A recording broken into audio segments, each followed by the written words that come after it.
Welcome to another episode of What Talent Podcast. It's your girl, Lady J. Today we have a special guest here. His name Melvin Bell. How you doing? I'm doing pretty good. Now tell the people a little bit about you. So who are you? For the people that don't know. My name is Melvin Bell. You just said that. I am owner of Answer.bell mobile entertainment company. Okay. So basically what that means is any type of event I can do. Okay. So I have everything from, I have like multiple food trucks, different bounce houses, game trucks, bubble soccer. I even do like a big wrestling show that I do basically everywhere at this point. Funnel cake trucks, ice cream trucks, lounges, the whole 9 yards. So what made you want to be an entrepreneur? Really, that's the only way I could have went. So I grew up like dyslexic. So I always struggled with like reading and writing. Right. So me having like a typical like job like at that particular time was something I really couldn't do because I struggled with like words and numbers, you know. So I just decided to like pave my own way in life, and so this is where it landed me. So when you dyslexic, you see stuff backwards? Yeah, like backwards, or it don't even gotta be backwards sometimes. Like sometimes it can be a whole different. I may get a 3 mixed up with an E. You know, it's a lot less so now because I'm not in like high stress situations. But yeah, like if I'm at a gas pump, right, let me get 10 on 8. And I go back, I'm trying to pump my gas ain't going, I go back in. He's like, man, you gonna pump number 3. Okay. You know, so like that type of thing. So how's that like? Is that interfering with you doing all these multiple businesses that you have? Well, it helped more than anything, to be honest with you. How? Because I feel like it gave me a superpower. Okay. In a sense, right? Okay. So like I put it like this, right? The easiest thing in school that you can do is, let's say a teacher give you a textbook, right? They go turn to page 20, and to answer all the questions on page 20, you have to read page 19. For you, it's just a simple as reading and then getting the answers, right? And a lot of times people go through their life, like through the school systems, just doing that, like reading, retaining the information, and just answering the question. Right. But you're really not learning anything, right? For me, on the opposite end of that, right, everything was just difficult for me to do. So I had to make good grades because I was into sports. Okay. Right. So I learned the art of just being calculated. So I go to a classroom, I'm trying to figure out who I'm gonna sit next to, who I'm gonna make my friend, who I'm gonna network with.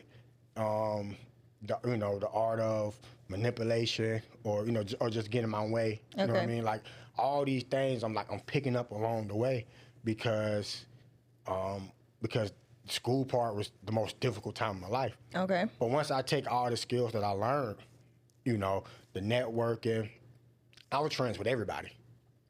Because I just had to be. Yeah, you know definitely what I mean? had to be if you're going to be dyslexic. Right. So the networking, being able to be social, knowing how to talk to people, like all these things, that stuff converted over into the real world much better than someone that was just book smart.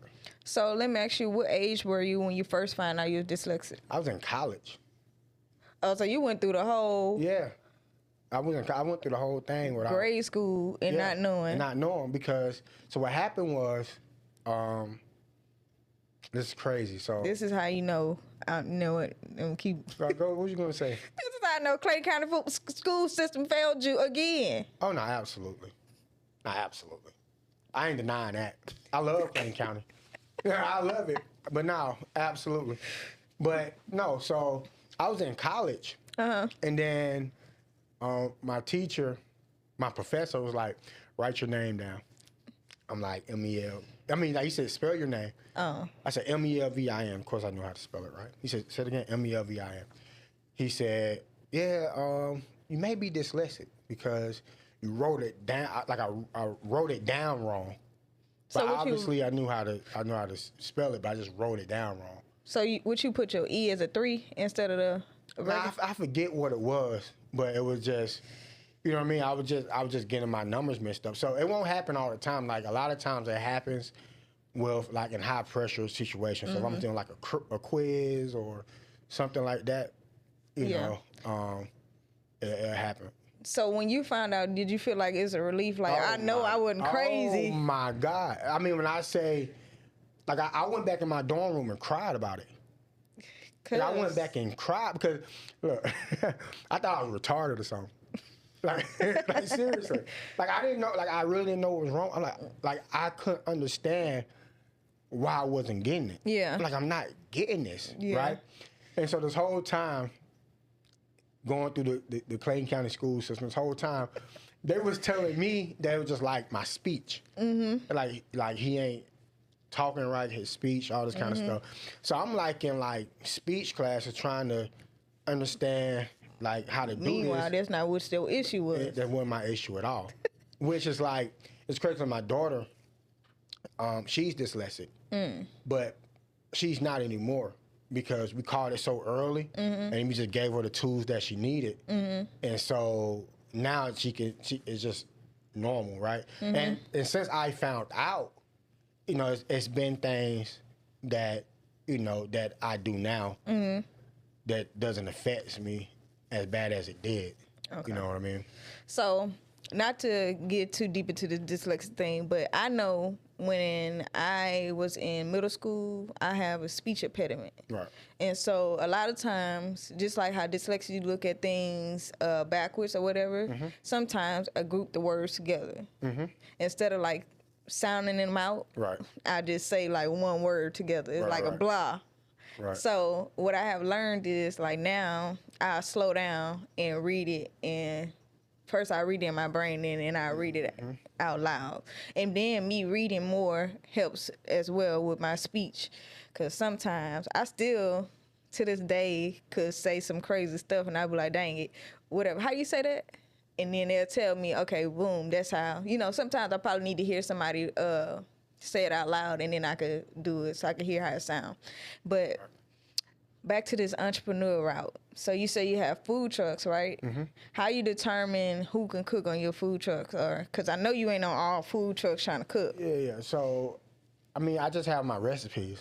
Okay. Just follow my recipes to the T. Okay. And then you'll be okay. Who said you can cook? Who said I can cook? Yeah. I learned, look, I know I can cook because people tell me, people that taste my food, they love my food. I'm especially like my barbecue truck, like I'm known for like having good ribs, stuff like that. And then I recently just bought like a hibachi truck, you know. Okay. But to be honest with you, I learned all this stuff off like YouTube. Oh, YouTube like, University? I ain't never went to no cooking school or did anything like that. You know, for me, it's just like, if there's a will, there's a way. You ain't got no grandma in there telling you how to cook, nothing? Nah. No? I mean, you know, my mom cooked. My mom was a decent cook. Okay. My mom cooked like hood food growing up, stuff like that. You know, but just again, just perfecting my recipe over time. Like I never, like when I got into entrepreneurship, I didn't know I was gonna land in this spot. You know, but I just along the way, I just being resilient and just learning as I go. Yeah. Type of thing. A lot of people don't realize about entrepreneurship. It's kind of like, which I like being an entrepreneur because it's different from working at a job. At a job, you know, you're going to work 9 to 5, you got a constant paycheck coming. You know that check coming or whatever. Entrepreneur, you got to really love it for you to be like, I don't want to know when the next time I'm going to get paid. Yep. But I love to do this, and I know, you know, once I'm finished, it's going to pay off at the end. Right. Well, it may not pay off at the end. It may not, but I feel like if you work hard enough towards your goal and you have multiple streams of whatever your entrepreneurship is, like, for example, I coach basketball. I did it for the rec for free. Right. But they also got training that you can do that you can get paid for. Or you can do AAU. I did AAU. You can get paid from that. But I never got paid because I never charged the parents enough to get paid from that. It's just different avenues you can do with that. That's what I mean. Like, you can pay off at the end, like seeing a kid finally, can dribble the ball. It's different ways of saying paying off. I'm not talking about monetary value. Yeah, so no, you're right about that, right? And it's how you look at it, right? Right. So early on when I was doing entrepreneurship, I was like, man, I'm poor. And I was, right? But when other people was looking at me doing my thing, they was like, oh, man, you doing it. But I wasn't feeling like that because I was barely scraping by. Right, But that's because everything that I earned in my business I had to put back into my business. Yeah.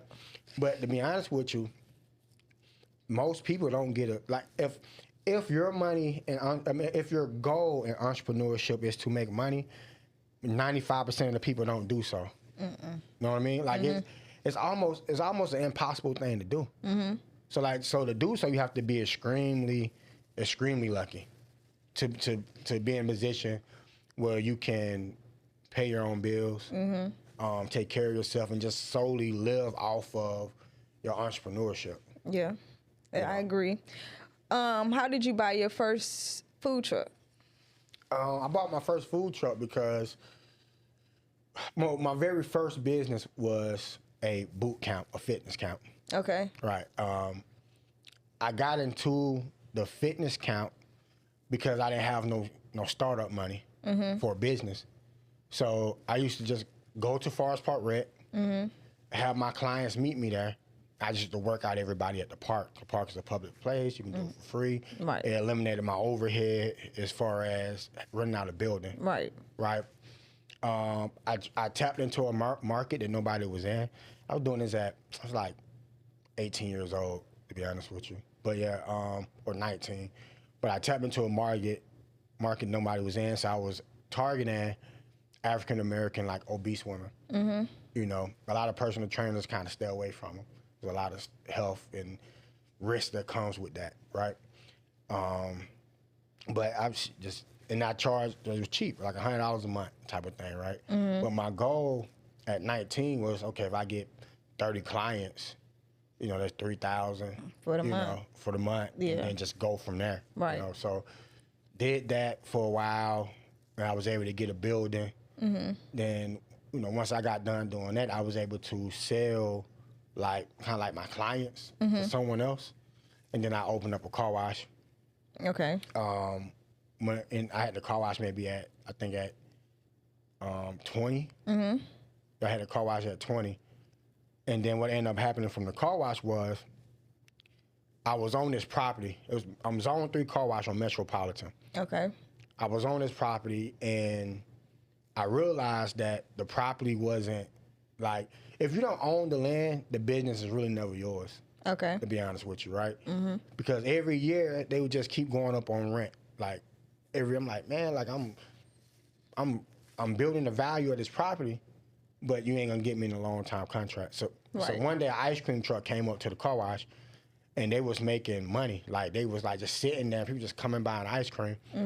So what I ended up doing was, I was like, man, every time I see something, I just see numbers. Like, I'm like, dang, like how much it is to start this and start that. Right. So when the ice cream truck came up there, I was like, man, I could open up an ice cream truck. So I ended up getting ready to car wash, ended up getting the ice cream truck. Okay. And I was doing well. Like, I was doing well with the ice cream truck. And then the wintertime came, and I ain't make no money. Like, well, this ain't going to work. So what I ended up doing was I ended up saying I need to buy some food trucks to make it over the wintertime. Okay. So I ended up, that's how I ended up getting my first food truck. Just evolving from the ice cream truck business, to be honest with you. So how was that journey when you first got your first food truck? Was it easy, or did you have some hiccups on the way? Like, what was the journey like? By the time I ended up getting my first food truck, it wasn't difficult at that point because the foundation was already laid out, right? Like, getting it was the hard part because we're talking about $30,000-$40,000 to get one, right?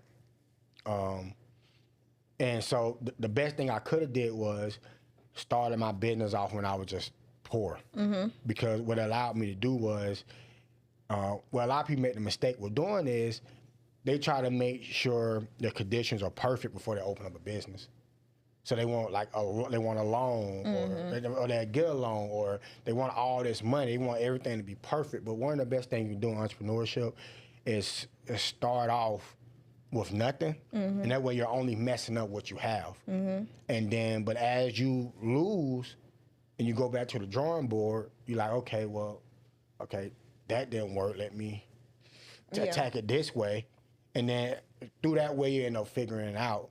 Versus waiting till you have, like if I would have had the 40,000 just to get my food truck out right, then I wouldn't be in business today. Yeah. You know. I like to say when it come down to entrepreneurship, you don't know it until you in it. Yeah. When you in it, it's like you learn so much stuff as you go.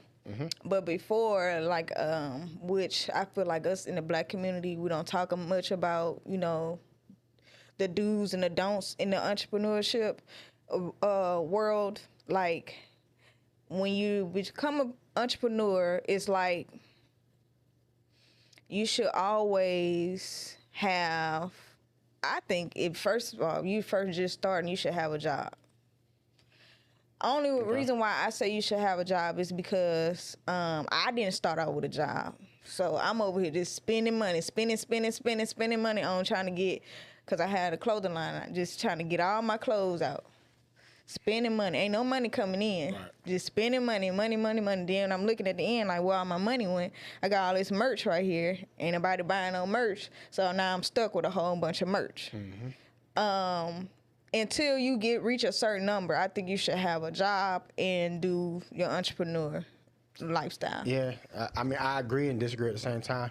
Cause you're saying that because culturally you are correct, right? The reason why I say that is because in a lot of like Black homes, we are forced to go into adulthood a lot sooner than other cultures are, right? So we don't have the grace of learning the things that we need to learn before we step into it, right? So I got taken in by a white family at some point, right? They gave me, it was a white Jewish family at that, but they gave me the time to develop. Not only they gave me the time to develop, they put me in therapy. They got me mentors, you know, and then they gave me the space to develop and to become the man I needed to be before I stepped out there how I needed to, right? And you get a lot of that in a lot of culture. See, in our culture, when we turn 18, it's like, all right, you grown now, do what you want to do, right? But think about like how like unprepared you are to take on the world at 18, 19 years old. I know you're very unprepared, but I also feel like 18 is not grown. Right, but they treat us like we are. Yeah, because that's the system tell them that we grown. Right. I don't think it's the system. I just think it's culturally we're like that. Well, they wouldn't have got the idea. They wouldn't have said, hey, 18, you mean you grown. No, because, look, they don't do this in other cultures. I think also they don't do it in other cultures, but the other cultures also are more privy to a lot of connections. Like they can put their kid in Billy Bob's law firm, working as an intern or whatever. You know, it's different avenues for them. We can't do that. Yeah, well, I ain't gonna say we can't, but you know. So a lot of times when we don't, like, so a lot of times for our parents, when it was a struggle to give, once you get the sense of freedom where you don't have to give anymore, and they just want to stop.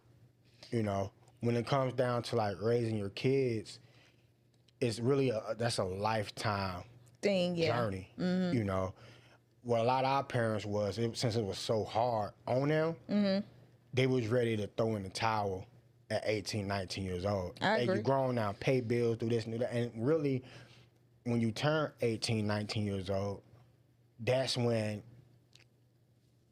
more than ever then, when it comes down to your kids, you just supposed to, hey, go out there and figure the world. Learn what you want to do. And don't be afraid to do what you want to do because I have your back. Right. And you can fall back on me. Right. You know, we don't have that in our culture a lot of times. I think a lot of the times too, which I'm glad that we're having this conversation. A lot of time is they don't know. They didn't know better. And what I have learned is to realize that the people in the older generation need grace, because if we didn't know this thing, we'll be doing the same thing to our kids. You know what I'm saying? So now we have an option to where we can give the kids that we see now the knowledge that we're learning, so they won't be so unprepared as when they enter adult life. That's what I've learned, that, you know, even though we doing all this right here, both of us entrepreneurs, you doing this and that third, but what does it mean if you're not helping somebody under you to know what entrepreneurship is? Because you can mentor this kid and this and that third. Oh, I want to be an entrepreneur. Okay, cool. Now I'll give you this advice. Do you really love what you want to do, or are you just trying to make some money? Because if you're trying to make fast money, entrepreneurship ain't for you. Because entrepreneurship is not fast money. Yeah, you might hit 30,000 in 1 month, but the next month, what you gonna do? Yeah, and that's what a lot of people don't realize. It's like, so for me, right? Somebody asked me this. They asked me, was I passionate about what I do? Mm-hmm. And I learned to love what I do. Mm-hmm. And I guess at this point I am passionate, but this is not, like, I didn't see myself being like a cook. Mm-hmm. I didn't see myself doing certain stuff that I just ended up falling into. And I'm like, damn, it's what paying the bills. And then I fall in love with the process of doing it. And the freedom. And yeah, well, I don't think it's freedom in entrepreneurship. I say it's freedom in a sense of, if I don't want to work today, I don't have to work today. But at the same time, if you don't work today, you ain't gonna get paid. Yeah, that's why I say I don't think it's free. Like, I feel like I'm a slave to my business. You are a slave. Like I don't really get no days off. You are a slave. Every day is something. Mm-hmm. And then every day I got a problem solve something every day. Like, it's hard. Like, I have several people that work for me. Mm-hmm. And that's one of the most, like, my business is not difficult. It's the managing people that's hard. Yeah. Like, it feels like an impossible task, to be honest with you. Have you ever read Rich Dad Poor Dad? Yeah. Yeah, it talks about, you know, when you're an entrepreneur, you still, like, you really ain't no different from everybody else down here. But when you become, like, I guess, the CEO and you got other people doing that job that you're doing right now, then you become, you know, like, you're richer and wealthier in different areas versus you know, doing all the work yourself. Because when you're doing it yourself, you feel like, dang, I'm doing all this by myself. I ain't got no help. Can't nobody. And then if you want some help, you're afraid that they're not going to do what you do, because the way you do it, you know it's going to get done. You ever heard of, like, Murphy Law before? Murphy Law, I have. Yeah. I speak on Murphy Law a lot because it's so, people have to know that in entrepreneurship, like, whatever can go wrong will go wrong. Mm-hmm. You know what I mean? So, like, it doesn't matter a lot of times if you got a game plan on paper. Mm-hmm. Once Murphy Law is taken into effect, everything that you wrote down on paper, you might as well just ball that up and throw that away. Right. You gotta be able to adjust. Mm-hmm. You know, all entrepreneurship is being able to be disciplined. Mm-hmm. And also being able to adjust more than anybody else. Mm-hmm. You know, one of the reasons why I like for people to get into entrepreneurship early on is because one of the reasons why entrepreneurship don't work for a lot of people is it's hard to do entrepreneurship when you have overhead. So when I was doing entrepreneurship, when I was a teenager and in my early 20s, I didn't have no overhead to count for. You know, yeah. People get bills and then just can't do it. Yeah. And so now you feel like you're risking it all. Like, damn, if I don't make this money, I'm gonna be homeless. Yeah. Or I can't pay my car note, or I can't pay for my insurance. Right. You know, versus I'm doing this early on and I don't have a house, I don't have a car, I don't have insurance. Mm-hmm. You know, and I'm just doing it as I go, you know. So, I mean, I definitely get what you're saying. Yeah. With all that stuff, to me, it just legacy is like the biggest thing. Yeah. I mean, you said you got 7 food trucks? What I have, well, trucks in total. So I have 2, like, food. I got like a barbecue truck. Mm-hmm. It's called Bell's Deli. Okay. You know what I'm saying? My business is Answer.bell Mobile Entertainment. Mm-hmm. So I got Bell's Deli, which do like finger foods, but mainly barbecue.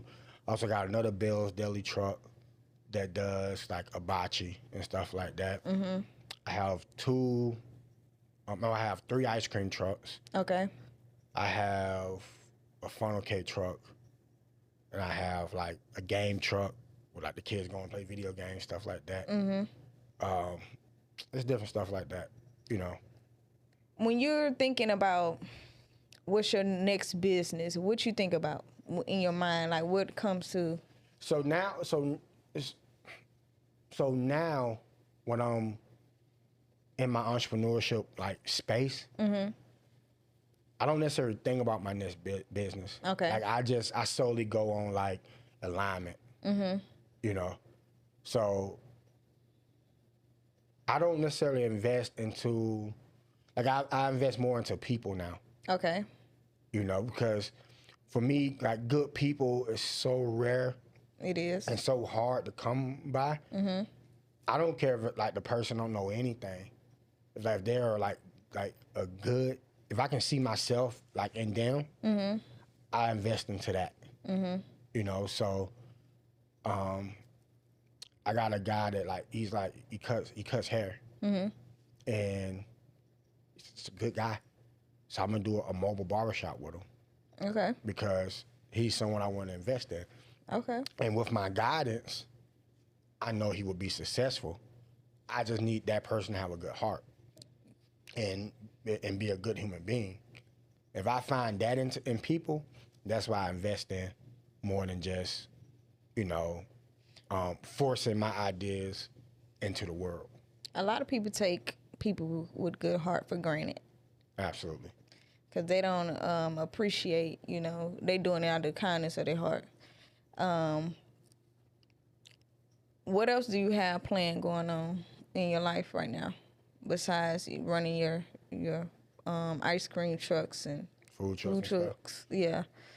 I be trying to find different ways to put back into my community. Okay. So like in Forest Park, I gave me my own day out there, mm-hmm. called Melvin Bell Day. It's on like July the 10th. That was up. And so, you know, I use that to like pour back into my community. I do like my turkey drives and my Christmas giveaways. Mm-hmm.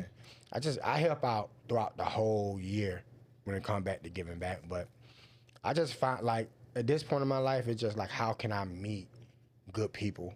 Yeah. You know, the money, to be honest, the money ain't even really important. Because that's what I was telling you, when you do it for the love or the love of it, money negate everything. But if you get money on the flip side, it's cool or whatever. But if you don't never get money, you're okay with it. Well, I can say that now because I'm making plenty of it. Yeah. I couldn't say that before. Like when I didn't have it, mm-hmm. You needed it. I needed it. Yeah. You know what I mean? Because that was like, so what you were saying was like having a job and running your business. Mm-hmm. I never had a job. So I need to make money with my business. Yeah. So like now I got my trucks on the road and making money doing that kind of stuff. Mm-hmm. I can come here, sit here, do this podcast, mm-hmm. look at my account and see what's happening. See that I'm making money, right? And because of the struggle was so hard mm-hmm. for me, it's hard for me to do anything else. Mm-hmm. As far as like, I be doing things for like an appearance. Like I don't care about clothes, I don't care about shoes. Mm-hmm. I don't care about cars. Because I had to go so long without it to be successful. And all the rich people I know that's not black, you know what I mean? All the rich people that I know, they don't have it. I be around some of the richest people with like white t-shirts on, mm-hmm. busted up shoes and regular jeans. Yeah. You know? But then culturally, it's like, for us to make money in our culture, people have to, like, if they feel like you one of them, they ain't gonna give you money. Mm. Like, if you poor and I'm poor, I'm not about to give you money. But if they feel like you have it, they're gonna spend their money with you. You know, so like I be doing a lot of stuff just for the appearance of it. Like, let me buy this and buy that so I can fit in, so they can say it's okay to spend money with Melvin. But deep down inside, I don't need none of it. But you gotta think about it like this too, right? If you're a lawyer and you see a lawyer wearing a raggedy suit, are you gonna be like, oh, I need to get that lawyer? So I just told somebody this. So you should always dress to your job title. Okay. Right. So like, for example, somebody told this to me. They was like, man, like, you know, you getting so like your name is getting known out there and you making all this money now. You need to start wearing like suits and stuff. I'm like, who want to see a mobile mechanic? I mean, who want to see a mobile entertainment guy in a suit? Like they want to, like I don't want to see my mechanic in a suit. Yeah. I want to. Every time I see my mechanic, I want to see my mechanic in like Dickies or like overalls or something. At least hands dirty or something. That's how I want to see. I don't want to see my mechanic in a suit. Like few calluses or something. Like with me, I'm a mobile entertainment guy. Like you're gonna see me dressed like comfortable. Yeah. Because at any given time, I'm ready to crank up a generator and blow up some bounce houses. Yeah. You know what I mean? So, you know, so again, I just, you know, like a lot of this stuff, you know, the main thing that I care about is just relationships with people, being in good environments. That's it. You know, everything. And once you start doing that, then that's when like the money and everything kind of really follows that, right? Because a lot of times I done made the most successful moves just being in networking environments and just meeting people like myself that want to network, you know. So, tell the people where they can find you.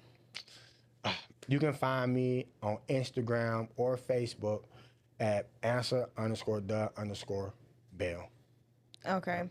And before we go, this gonna be like a clip outside. Tell the people about Forest Park alumni, about Forest Park Alumni Day, I guess. Yes. So I have the honor to put on Forest Park Alumni Day. It would be July the 18th, starting at 12 o'clock. It would be at Forest Park High School.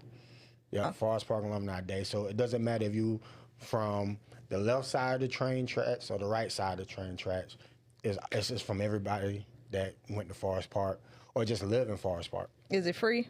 It's a free event. And that's all when I do my events, I just make them free events. Yeah. So a free event, come out and have fun. He says free 99. Before we leave, do you have anything you want, like a quote or anything you want to lead the people with?